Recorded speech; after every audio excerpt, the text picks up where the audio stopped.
Imaginez-vous, tu as laissé toutes ces personnes-là. C'est sur nous qu'il a jeté ses yeux. Amen. C'est sur toi. C'est sur toi, Eric. Amen. C'est sur toi, Van, qu'il a posé ses yeux. Amen. C'est sur toi, Maman Anne, qu'il a posé ses yeux. Amen. Amen. Il fait de toi un grand homme, une grande femme. Amen. Qu'est-ce que toi tu vas faire? C'est seulement d'avoir foi en lui, de t'attacher à lui, de savoir que tout ce qu'il a promis va s'accomplir dans ma vie. Donc, elle est exaltée le Seigneur parce qu'elle est dans la voie du Seigneur. Elle garde les commandements de Dieu. Elle sait que ce que Dieu a promis va s'accomplir dans sa vie. Qu'est-ce que Dieu t'a promis? Alléluia. Qu'est-ce que Dieu t'a réservé? Amen. Il dit qu'il va l'accomplir dans ta vie. Il va te l'accorder. Oui. Car voici désormais, toutes les générations diront mon bonheur, mon bienheureux. Toutes les générations vont dire que tu es une bienheureuse, que tu es un bienheureux. Alléluia. Amen. On parle d'Abraham aujourd'hui, on parle de David, ça fait des milliers d'années. Amen. Les générations disent des bienheureux. Dieu dit que tu seras un bienheureux. Ta descendance va toujours se souvenir de ce que tu as accompli, de l'alliance que tu as établie entre Dieu et ta famille, à cause de la foi que tu as eue.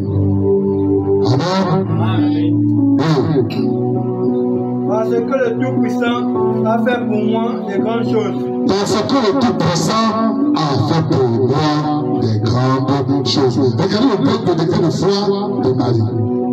Amen. Amen. On avance que ceci va arriver dans ta vie. Oui. Ceci va arriver. Oui. Elle n'a encore rien vu.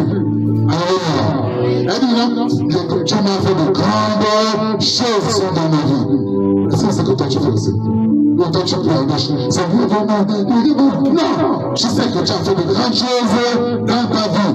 Dieu t'a accordé de grandes choses. D'ailleurs, l'une des plus grandes choses que Dieu t'a fait maintenant jusqu'à présent, c'est la vie que tu as. C'est le souffle, son souffle que tu as. Alors, tu n'es pas à l'hôpital, donc tu es en santé quelque part. Amen. Mais comment tu ne peux pas avoir foi à un tel Dieu? Comment tu ne peux pas t'attacher à un tel Dieu? Si tu t'attaches à Dieu, tes ennemis vont pleurer. Si tu t'attaches à Dieu, les moqueurs vont pleurer. Si tu t'attaches à Dieu, les gens qui te prennent du doigt vont pleurer. Ils n'en reviendront pas. Amen. C'est ce que Dieu aurait accompli dans ta vie. Tu as déjà fait quoi d'extraordinaire? Rien. Qu'est-ce que tu as fait qui a marqué les hommes? Rien. Si tu achètes ta voiture, tu as dit que j'ai acheté 50 voitures. Amen. Tu construis la maison, ça c'est la maison. Viens voir, j'ai un château. Amen. Tu t'habites là, tu t'habilles même pas. Ma chaussure se met à 500 000. Mon téléphone c'est 1 million. Amen. Lui aussi, quelqu'un d'autre le passe. Il y a rien d'extraordinaire. Mais si tu impactes la vie des gens, si tu changes la mentalité des gens, si tu amènes la foi en Dieu à transformer le cœur des gens, tu vas impacter toute une génération, tu vas impacter toute une vie, tu vas impacter toute une nation. Alors, oui. Son nom est saint. Le nom de l'Éternel est saint. Donc, le Dieu qui s'appelle seulement est un Dieu saint. La clé de ma réussite, c'est donc la sainteté. Amen. La clé de ma réussite est donc la sainteté. Oui. Et sa miséricorde s'étend d'âge en âge sur ceux qui le craignent. Amen. Dieu aurait pitié de ma descendance, parce que sa miséricorde s'étend d'âge en âge. Alors, il va changer ma descendance, il va garder l'alliance avec ma descendance. Oui. Il a déployé la force de son bras. Le Seigneur a déployé la force de son bras, sa puissance pour toi. Amen. Pour combattre à tes côtés. Amen. Quelqu'un vient pour t'aider, pour te soutenir, te voilà qui te fait. Tu as vu pour te lever. Amen. Il va faire quoi à la fin? dit, bon, tant que tu ne peux pas te lever, ça ne sert à rien de continuer avec toi. Mais pour continuer là, il te faut la foi. Amen. Pour lutter là, il te faut la foi. Amen. Pour surmonter, il te faut la foi. Il a dispersé ceux qui avaient dans le cœur des pensées orgueilleuses. Il a dispersé ceux qui étaient dans le cœur des pensées orgueilleuses. Il y a quelqu'un qui pense de Nathalie. Toi, tu sais, non, tu ne seras jamais bien. Même ton mari, tu ne te marieras pas. Il fait l'orgueil. Amen.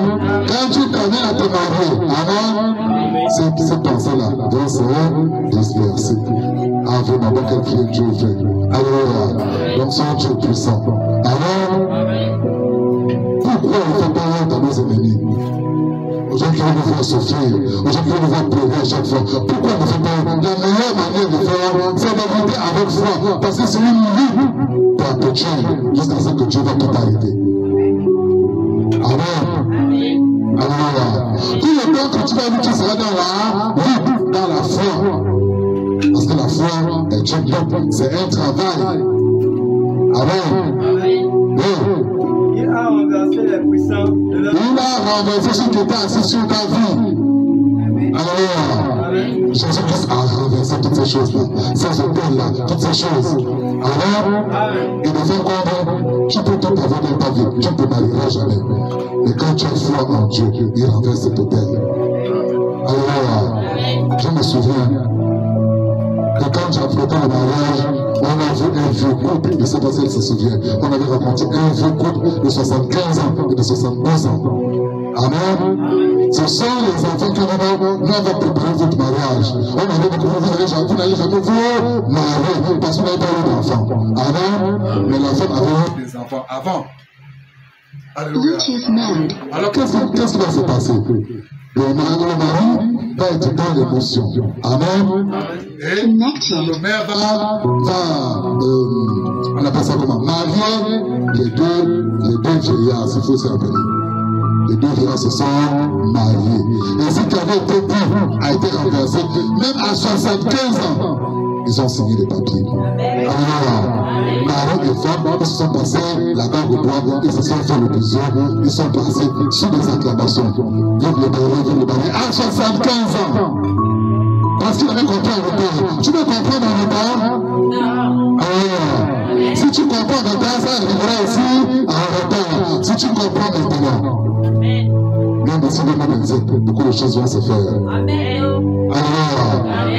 Amen. Donc c'est à toi. Et puis moi, je vais être sincère avec le Seigneur. Je vais avoir foi en mon Dieu. Même si ton mari est un maniaque, Dieu va changer son cœur. C'est lui qui donne le cœur. Même si ta femme est une maniaque, Dieu va changer son cœur. Amen.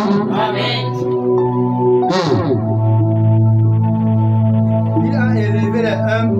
Il a élevé les humbles. Oh Seigneur, il résiste aux orgueilleux.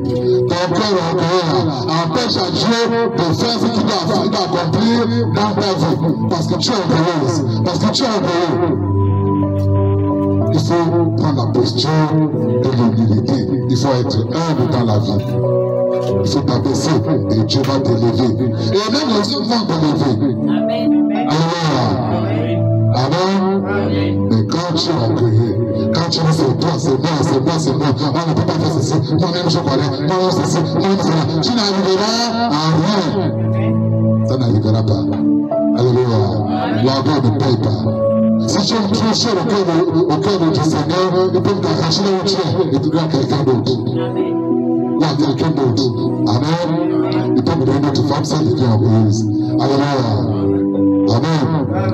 Donc si votre maman se devient orgueilleuse, il va dire c'est vrai, il va prendre une autre femme. C'est bon. Amen. Si moi je devient orgueilleuse, elle va prendre un autre mari. Et un des versets que nos yeux aiment bien là. Pas fiancé, tu vas pas fiancer quelqu'un d'autre, tu n'as que les yeux pour regarder. Le cœur fait mal. Le cœur brûle. Amen. Tu vas pas fiancer quelqu'un d'autre. Alléluia. Parce que tu n'as pas su prendre ce qui est à toi par le moyen de la foi.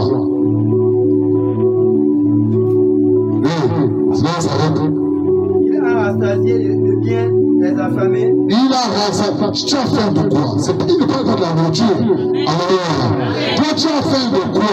Ton père fait tellement quoi? Il va te rassasier de bien. Tu as faim de quoi? Alors, tu veux être rempli de quoi? Amen. Si c'est le mariage, il te l'accordera au nom de Yeshua. Amen. Si c'est le travail, il te le donnera. Il va changer ton statut la vie. Au nom de Yeshua. Amen. Si c'est la femme, l'ange que tu veux avoir là, tu auras l'ange d'un jour. Amen. Un ange noir. Amen. Amen. Un ange, pas comme les autres. Amen.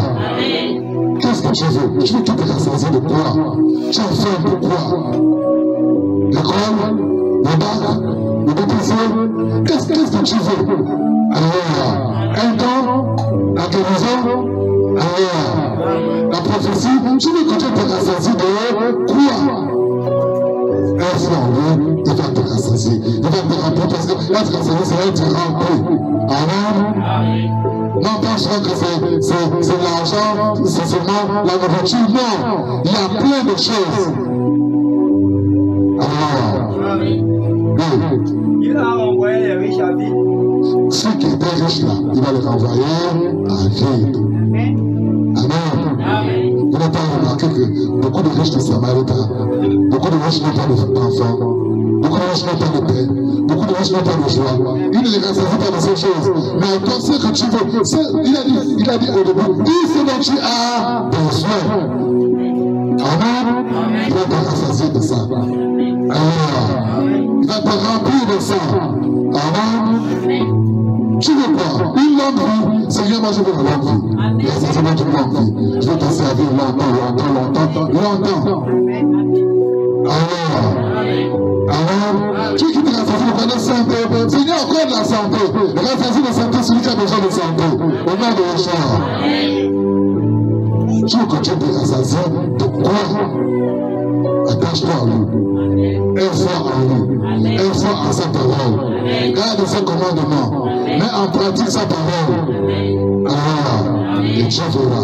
Il te montrera qu'il est Dieu et qu'il n'est pas menteur. Ne lui retrouve. Amen. Oui. Il a secouru Israël, son serviteur. Si tu es en danger, alors, si tu sens que ta vie est menacée, demande de secours au Seigneur. Alors, parce que tu es son serviteur, parce que tu es sa servante.